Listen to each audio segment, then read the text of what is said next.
వంట అయిపోయిందా అమ్మా? అయిపోయిందిరా. నాన్నగారు వస్తే భోజనం చేసాడు. నేను మరి రోజు వంటలేంటి? ఈ రోజా చూడు, కార్తీక మాసం 3వ వారం కదండి. పొద్దు నుంచి ఉపాసం ఉన్నాం. నేను, మా వారు, మా పిల్లలు కూడా ఉపాసం ఉన్నాం. అలాగే మా నాన్నగారు కూడా ఉపాసం ఉన్నారు. మా వారు వస్తే భోజనం చేయడమేను. ఈరోజు మా వంటలు చూడండి. కమ్మని వంకాయ పప్పు, బీన్స్ ఆలు ఫ్రై, అలాగే క్యాప్సికమ్ టమాటా కూరకారం కూర, చుక్కకూర పులుసు,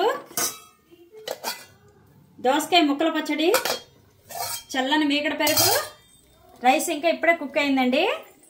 ఇదండి ఈరోజు మా కార్తీక సోమవారం వంటలు. మీరు ఎంతమంది ఉపవాసం ఉన్నారు? వంటలు ఏం చేసుకున్నారు?